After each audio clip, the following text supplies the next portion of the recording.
Letting go of the past after 60, follow these 9 steps for a peaceful life in old age. Dear all, have you ever, on quiet nights, quietly looked out the window, listened to the wind blowing through the leaves and suddenly thought about things that have passed? Maybe it was a regret, a deceased loved one, or an opportunity you missed. Those memories keep coming back, like an old film reel playing over and over again in your heart. I am just like you. At this age, everyone has things that are not complete. Some nights I also feel wistful, wondering if only I had done differently in the past, or I wish I hadn't said those words. But then, the more I hold on, the heavier I feel. It's like carrying a backpack full of rocks, walking forever without reaching a peaceful shore. That's why, today, I want to invite you to sit here and talk about something very important: letting go of the past, how to live a peaceful life in old age. This topic is not simply theoretical. It is practical, attached to every breath we take every day. So that when we walk through each morning, we can feel the peace in our souls, as gentle as the birds flying over the vast prairies of Kansas, or as the gentle breeze blowing across the warm shores of Florida. In today's video, we will talk about the reasons why it is difficult to let go of the past, the consequences if we keep holding on, and most importantly, practical, easy ways to gradually let go, live more fully and peacefully. Let's get started. When we were young, we could easily brush away sadness with a game, a long trip. But when we get old, everything seems to slow down, and memories echo louder than ever. We have more time to think, and because of that, old stories, whether happy or sad, suddenly appear clearly. So why is it so hard to let go? One of the biggest reasons is that the human brain tends to remember negative emotions more deeply than positive ones. Scientists at Stanford University have shown that sad, painful events are more likely to be imprinted in our memories than happy moments. It was a primitive survival instinct that kept our ancestors alert to danger. But in the modern world, it has inadvertently made us more likely to get stuck in old pain. I remember one quiet afternoon in Central Park, New York, when I met Linda, a woman in her 70s. She told me that for the past 20 years, she had not been able to forgive herself for arguing with her younger brother right before he died in an accident. I know I said things I shouldn't have. I apologized, but my sister couldn't hear me anymore. And since then, I haven't been able to live a full life, Linda said, her eyes filling with tears. We all have stories like that. Things we can't change. Words we can't take back. Decisions we regret. But, have we ever asked ourselves, did tormenting ourselves for decades do anything for the person who died? Or did it just harden our hearts? We can't change the past. That's obvious, just like no one can turn back the flow of the Mississippi River. But we can change how we see it. One of the first steps to letting go of the past is to admit that we did the best we could, given the circumstances we were in at the time. None of us are perfect. No one knows the future. When we decide something, we can only base it on what we know at that time. If we knew the consequences in advance, we would certainly have acted differently. But we are not saints. We are just ordinary people, with very ordinary loves and mistakes. Admitting that is not justifying ourselves. It is giving ourselves compassion. Forgiving ourselves is the second step to healing. I want to share with you an image that I really like. Imagine your heart is like a garden. If you keep holding on to anger, resentment, regret, it is like you are constantly sowing thorny seeds into the garden. Every day that passes, that garden will be full of sharp thorns, not a single flower will bloom. But if we start to remove those thorns and replace them with seeds of love and sympathy, then gradually, that garden will be green again. Easy to say, hard to do, I know.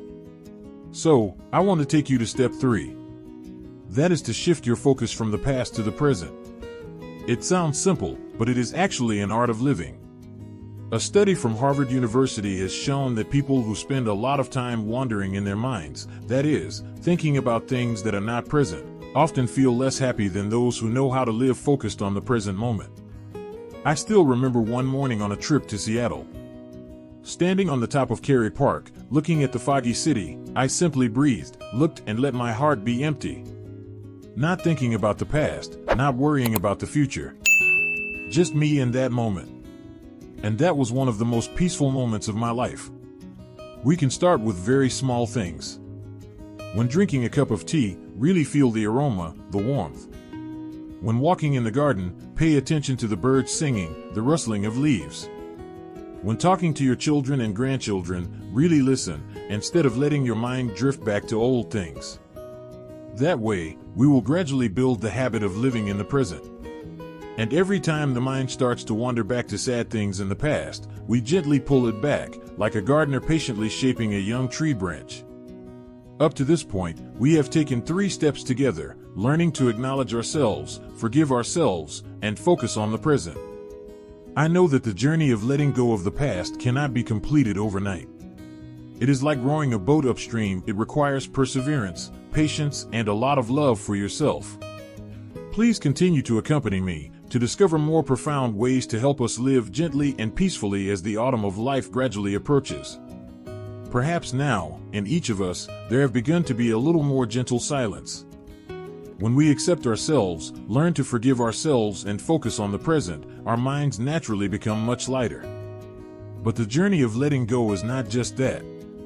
Like a garden after winter, if we want it to be truly green, we still need to take care of it, need to persistently cultivate it every day.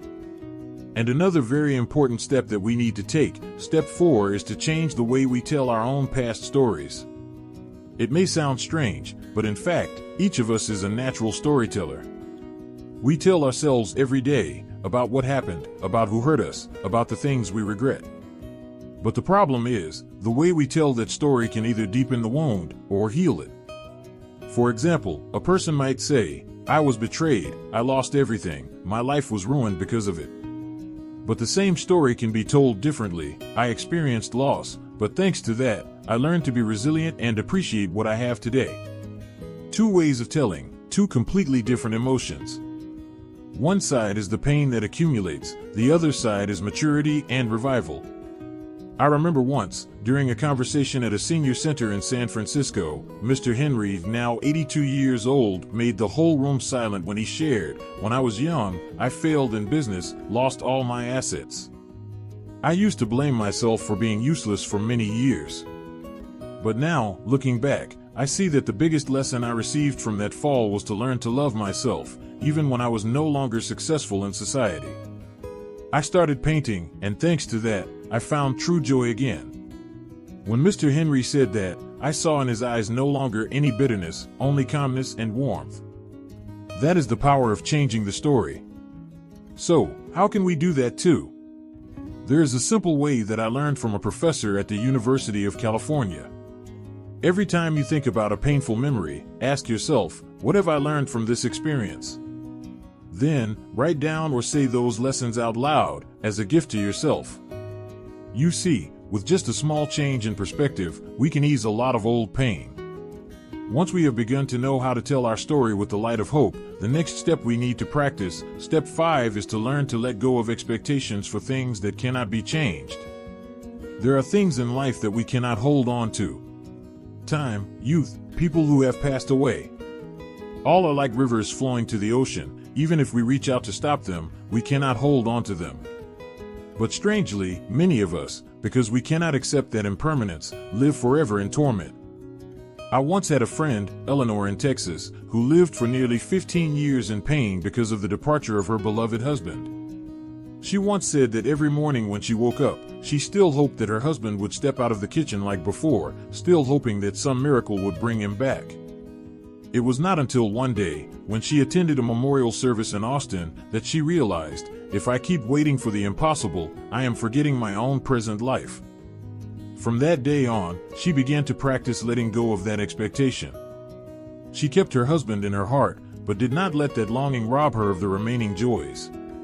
She joined book clubs, learned to paint, and every time she thought of her husband, she smiled instead of crying. The same goes for us. To live with ease at this age, we need to practice letting go of the expectation that things that have happened will change. We cannot change the past, but we can choose our attitude for the present. There is a small exercise that I really like. Write down something from the past that still bothers you.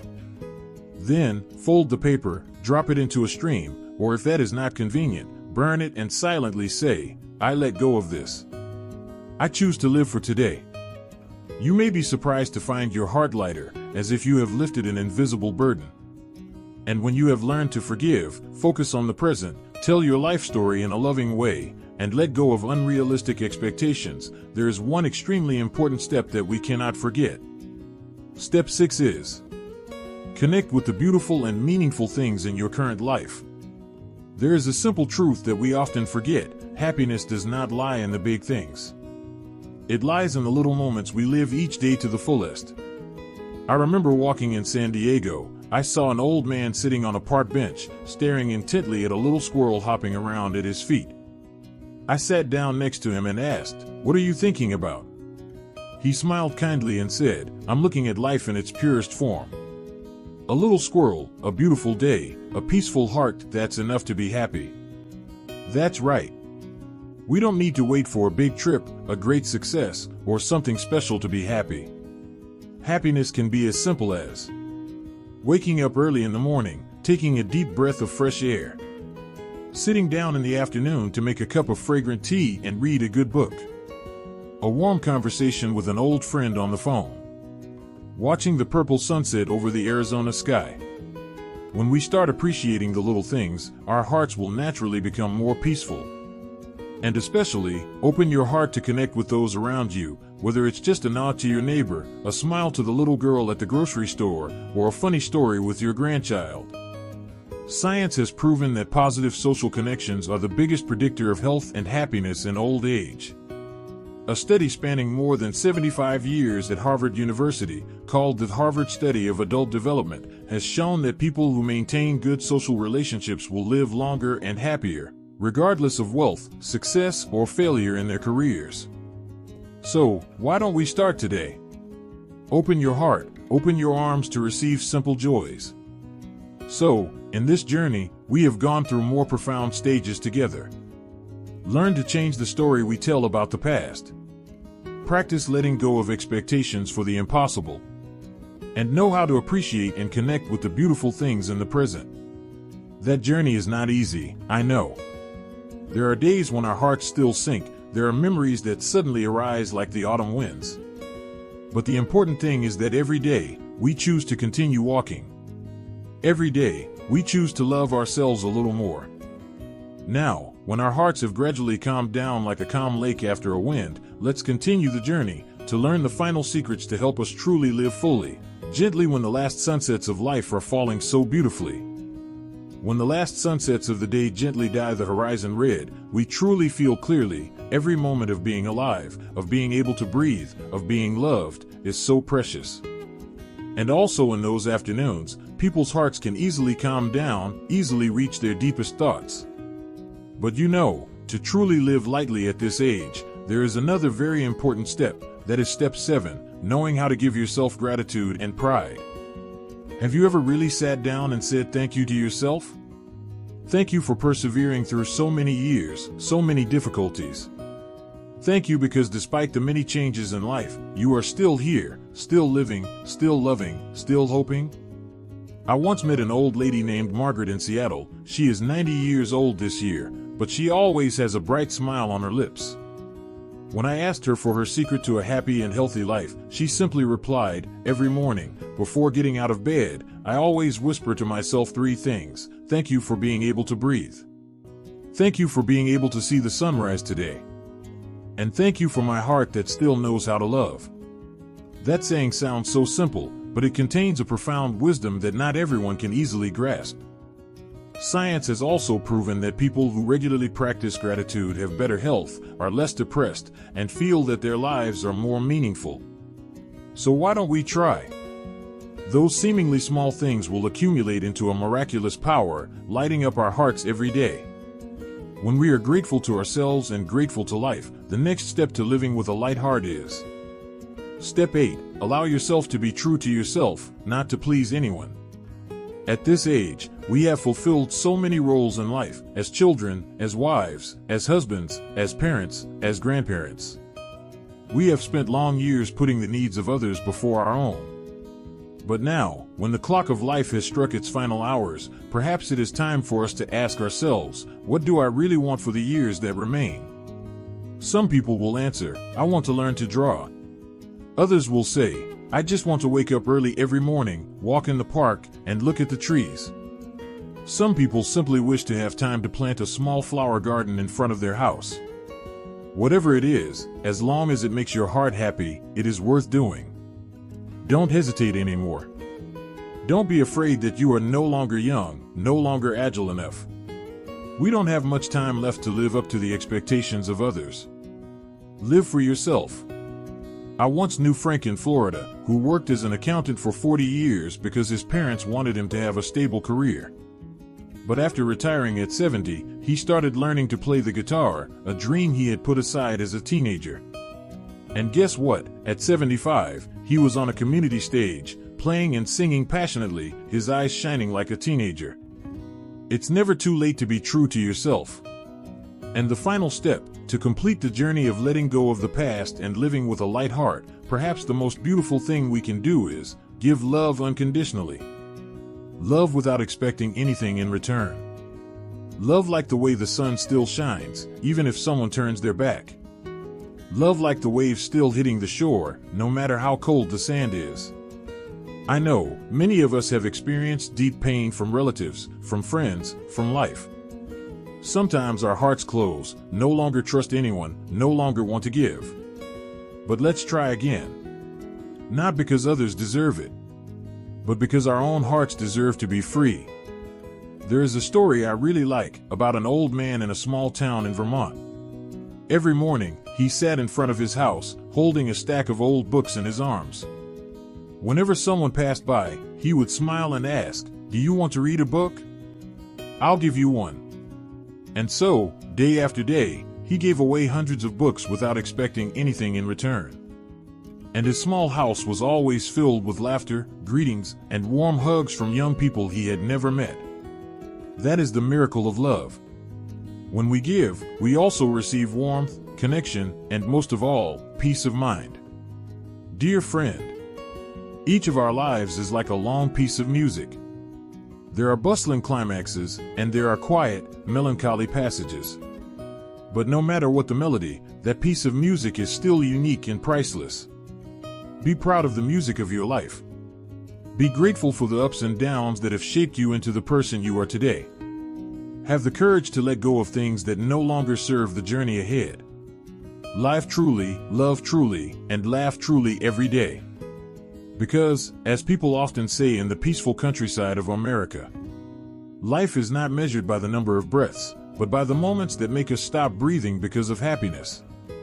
And I believe, from today, you will have many more moments like that.